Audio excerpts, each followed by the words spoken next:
Hello दोस्तों, आप लोगों का स्वागत है। आज हम इतिहास के एक इम्पॉर्टेंट टॉपिक के बारे में बात करेंगे, जिसका नाम है क्विट इंडिया मूवमेंट, जो कि 1992 में प्रारंभ हुआ था। डू और डाई एक स्लोगन था जो कि महात्मा गांधी द्वारा दिया गया था।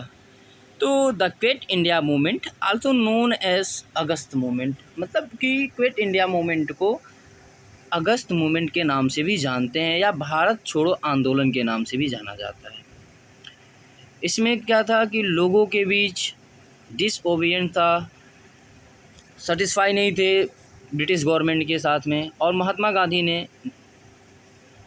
और इंडियन नेशनल कांग्रेस, जिसे हम आईएनसी के नाम से भी जानते हैं, 8 अगस्त 1942 को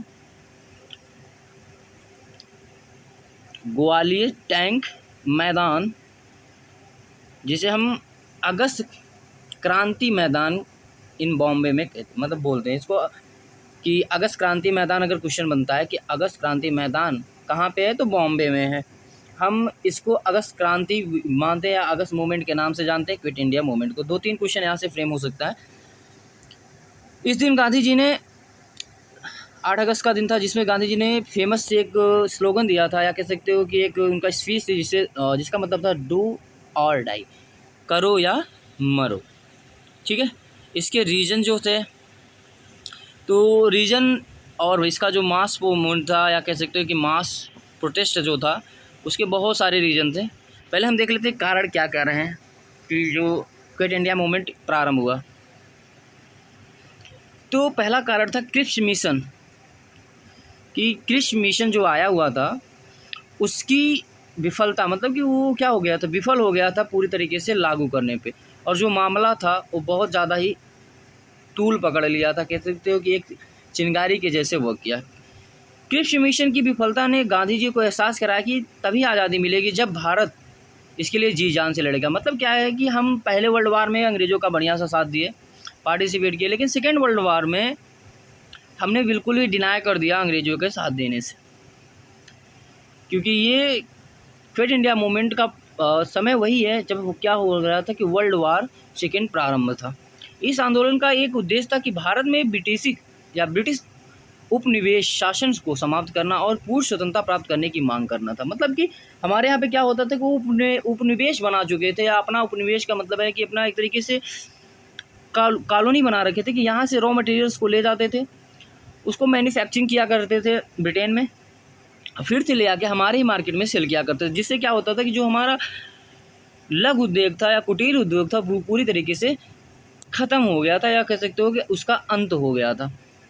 तो ये सारी चीज़ों की वजह से क्रिप्स मिशन को लाया गया था, ताकि इसमें क्या किया जाए, देख रेख। लेकिन जिस लिए क्रिप्स मिशन आया था उसमें भी वो क्या हो जाता, विफल हो जाता, जिससे कि और ज़्यादा बड़े पैमाने पे इसका विरोध होना स्टार्ट हो जाता है। किस तरीके से देखते हैं कि क्या है इसके पॉइंट, कि इस आंदोलन में पूरे देश में व्यापक विरोध प्रदर्शन, हड़तालें और विनय अवज्ञा की गतिविधियां देखी गई थी।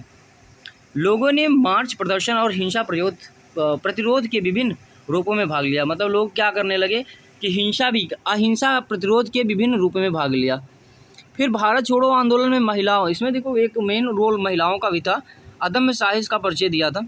उसके बाद आंदोलन के दौरान ही बलिया, मतलब उत्तर प्रदेश, सतारा महाराष्ट्र, तमलुक पश्चिम बंगाल और तालचेर उड़ीसा में समानांतर सरकारों की स्थापित की। मतलब यहाँ पे ऐसा मान सकते हैं कि ब्रिटिश गवर्नमेंट के अगेंस्ट वहाँ पे सरकारें एस्टेब्लिश की गई थी। विरोध के बाद कई गिरफ्तारियाँ की गई। महात्मा गांधी, पंडित जवाहरलाल नेहरू और सरदार वल्लभ भाई पटेल सहित कई कांग्रेस नेताओं को गिरफ्तार कर लिया गया। और यहाँ पे जब गिरफ्तारी होती तो यहीं से जो हमारी महिला शक्ति होती है वो परफॉर्म करना स्टार्ट करती है, जिससे क्या कह सकते हो कि वो एक्टिव हो जाती है अपने रोल में अच्छी तरीके से, जिसमें हम सरोजिनी नायडू का नाम लेते हैं, लक्ष्मी पंडित का नाम लेते हैं। तो ऐसे कई सारी हैं महिलाएं हैं या व्यक्ति हैं जो उन्होंने क्या किया कि इस आंदोलन में बढ़ चढ़ के भाग लिया।